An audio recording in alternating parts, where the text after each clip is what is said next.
Sesi programından herkese merhabalar. Bugün sokağa çıktık ve vatandaşlarımıza soracağız. Sizce sınavın öğrenciler üzerindeki etkileri nelerdir? Bakalım bizlere nasıl cevaplar verecekler? Bence çok. Öğrenciler yani yarış atı gibi koşturuyorlar. Öğrencileri rahat bırakmalar lazım bence. Fazla baskı yapılması lazım. Öğrenci serbest kalsa daha başarılı olur bence. Sınavlarda öğrencilerin üstüne en çok gelen kişiler aileler. Aile baskısı konuda biraz önemli. Çünkü şu anki videolarda gördüğümüz kadarıyla öğrencilerin 5 yanlış yapan bir öğrenci vardı mesela. Annesi hiç utanmadan, yani bence utanmıyor. Aileye nasıl, yani komşularına rezil olduğunu düşünüyor 5 yanlışla. Burada annenin, ailenin bir önemi olduğunu düşünüyorum. Çocuklar zaten elinden geleni yapmıştır. LGS sonuçta açıkta kalmayacak. Lisenin de üniversite kadar aslında çok bir etkisi olduğunu düşünmüyorum. Lisede başarılı olan öğrenci üniversitede başarılı olur. Başarılı olamayan öğrenci LGS'de, YKS'de de başarılı olabilir. Yani bu konuda diyeceklerim bu kadar. Çok ağır. Gerçekten çok ağır. Kızım girecek sınava. Bir yıl çok güzel hazırlandı ve şu an hiçbir şey hatırlamıyor. Biraz gerginlik. Evet, yani çok üzülüyorum onun adına. Keşke böyle olmasaydı. Yani dün dedi ki 12 senemi 2 saate sığdırıyorum. Ne kadar acı bir şey ya. Yani çok hem üzülüyorum. Ne yapabilirim yani, benim elimden gelen bir şey yok. Bütün çocuklar için geçerli, hepsi için geçerli. Keşke 2 saate sığmasaydı. Aslında ya sınavlar bir baskı oluşturuyor, evet, ama bence çevrenin baskısı bunu arttırıyor. Yani aile baskısı, öğretmenlerin baskısı, o işte başarı şeyi öğrencilerin üstünde oluştuğu zaman çok ciddi psikolojik sıkıntılar yaşıyorlar. Buna mecbur bırakıyorlar. Çünkü yani sınavlardan çok çevrenin baskısı öğrencileri kötü etkiliyor bence. Ne olacak? Başarısız mı olacak? İşte yanlış mı yapacak? İşte kursa gitti, o kadar para verildi. Neden işte daha başarılı olamadı? Niye daha iyi sonuçlar çıkmadı? Bu tarz baskılar bence daha kötü etkiliyor. Yani sınavlar hakkında da şöyle, sınavlar çok psikolojik baskı uyguluyor. Yani strese giriyoruz. Hatta bazen sınavda ağlayanları bile görüyorum ben. Ya bence sınavlar kaldırılmalı. Ama işte böyle oluyor. Yani pek fazla bir şey söyleyemem bu konuda. Bazı insanlara göre farklı psikoloji uyguluyor. Yani okulum iyi, devam ediyorum. Ama üniversite okumayı düşünmüyorum.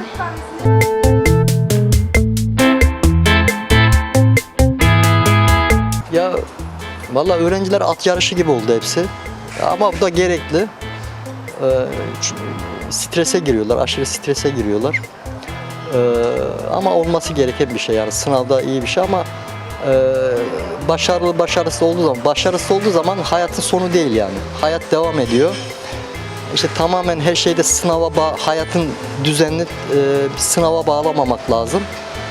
Sonuçta kazanamadıysa, istediği yer olmadıysa üniversite hayatında çalışmak gerekir.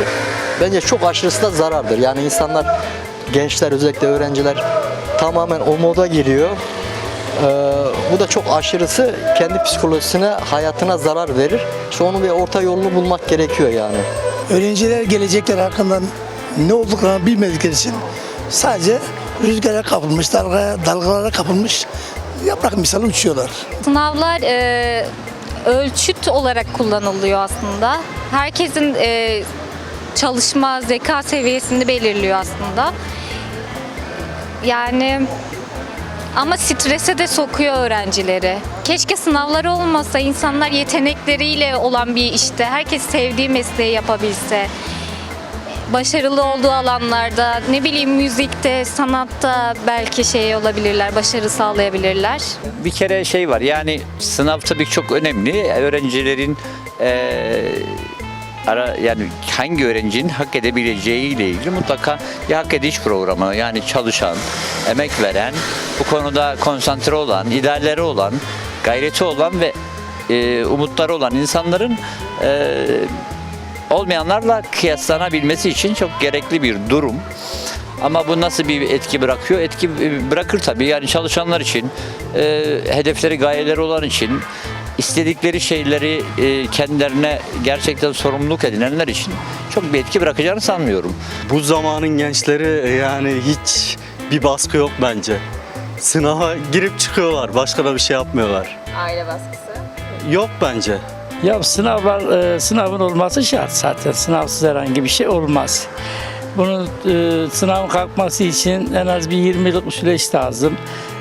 O anaokuldan ilkokula varınca böyle çocukların yeteneklerini belirleyen sistem gelirse sınavlara gerek yapmaz. Ama mevcut sistemde sınavlar lazım. Ama çocukların böyle sosyal faaliyetlerini etkilemeden, sosyalliklerini etkilemeden, sıkmadan, canlarını sıkmadan bir sınav hazırlık süreci geçirmeleri lazım. Tabii ki bunun yanında maddi manevi destekler de çok önemli.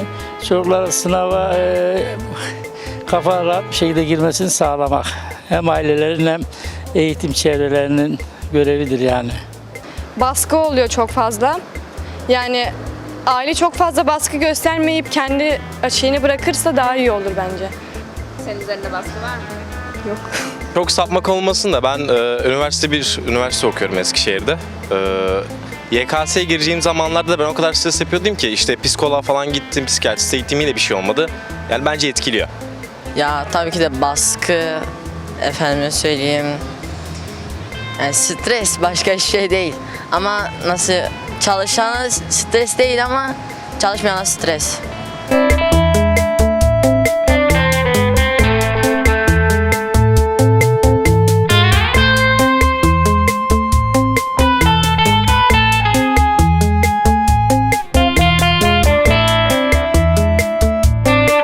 Bir Sokağın Sesi programının daha sonuna geldik. Vatandaşlarımıza sorduk.